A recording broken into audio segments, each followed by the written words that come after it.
আমরা তো এখন এতগুলো টাকা একসাথে দিতে পারবো না, শুধু ফর্ম ফিল আপের টাকাটা পে করি, তারপর না হয় আস্তে আস্তে দিব। তখন তারা আমাদেরকে বলেছে তোমরা চুরি করো, ডাকাতি করো, ভিক্ষা করো, যাই করো, তারপরেও ফর্ম ফিল আপের পুরো টাকাটা শোধ করো।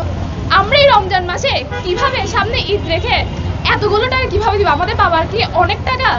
আর এগুলো আমাদেরকে হঠাৎ করে বলছে। আমি নিজে ফর্ম ফিল আপের টাকা পে করে ম্যামের কাছে গিয়েছি, ম্যামকে বললাম ম্যাম আমাকে ফর্ম ফিল আপে সিগনেচার করতে দিন।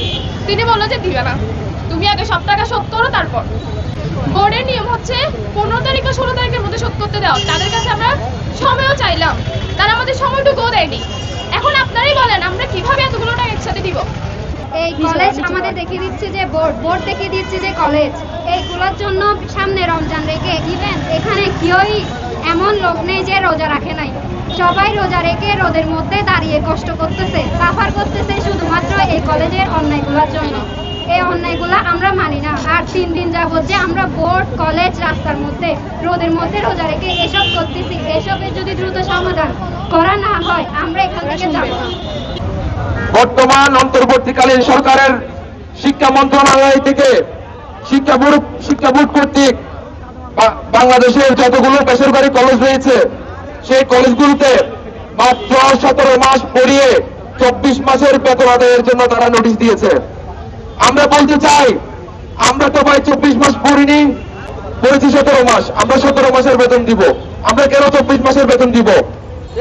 আমরা শিক্ষা বোর্ডকে জানিয়ে দিতে চাই যদি আমাদের দাবি মানা না হয় আমরা শিক্ষা বোর্ড চট্টগ্রামে যতগুলো বেসরকারি কলেজ আছে আমরা তালা লাগিয়ে দিব। কেননা তারা আমাদের উপর জুলুম করছে, আমরা আমাদের উপর জুলুম করবো, আমরা দাঁড়িয়ে দাঁড়িয়ে দেখবো, এটা হতে পারে না। আপনারা যদি কেউ তার পরবর্তীতে স্বৈরাচার হয়ে উঠতে চান তবে মনে রাখেন এইখানে যে ছেলেরা দাঁড়িয়ে আছে তারা বুলেটের সামনে আবু সাইদের মতো মুখ পেতে দিয়ে দাঁড়িয়ে যাবে, তবু আপনাদেরকে স্বৈরাচার হয়ে উঠতে দিবে না। আপনারা হয়তো সবকিছু শৃঙ্খলার মধ্যে বাংলাদেশ চালাবেন, আপনি যে জায়গায় থাকেন, আপনি যে অবস্থানে থাকেন, সবকিছু যদি বৈষম্যহীন ভাবে চালাতে পারেন তবে আপনাকে আমরা গ্রহণ করছি, অন্যথায় শেখ হাসিনার মতো আপনাকেও আমরা এই দেশ থেকে বিতাড়িত করব। শিক্ষা হোক, চিকিৎসা হোক, যে কোনো কিছু কোন জায়গায় অন্যায়, অনিয়ম, অবিচার স্থান পাবে না ইনশাআল্লাহ। আমাদের এই বাংলাদেশ হবে বৈষম্যহীন, আমাদের এই বাংলাদেশ হবে সুশৃঙ্খল একটি বাংলাদেশ। শিক্ষা আর ব্যবসা একসাথে চলে না। প্রতিষ্ঠানগুলো যেভাবে ব্যবসার মন মানসিকতা নিয়ে শিক্ষার্থীদের উপর জুলুম করছে তা কোনোভাবে গ্রহণযোগ্য নয়। এই সংস্কৃতি আওয়ামী লীগের আমলে তৈরি হওয়া। শিক্ষা প্রতিষ্ঠানে শিক্ষার্থীদের কাছ থেকে যে বেতন নেওয়া হয় তা শিক্ষার্থীদের সার্ভ করার জন্য, কিন্তু 17 মাস পড়ালেখা করিয়ে এত মাসের অতিরিক্ত টাকা নেওয়াটা হচ্ছে শিক্ষার্থীদের প্রতি জুলুম। সেই জুলুমের প্রতি শিক্ষার্থীরা কোনোভাবে আপোষ করবে না, যেই জুলুমের প্রতি শিক্ষার্থীরা কোনোভাবে একমত হবে না। শিক্ষা বোর্ডের কাছে, শিক্ষা প্রতিষ্ঠানগুলোর কাছে জোর দাবি জানাই, আপনারা যে অতিরিক্ত ফি নিচ্ছেন, 7 থেকে 8 মাসে যে অতিরিক্ত টাকা নিচ্ছেন সেই টাকা নেওয়া বন্ধ করতে হবে।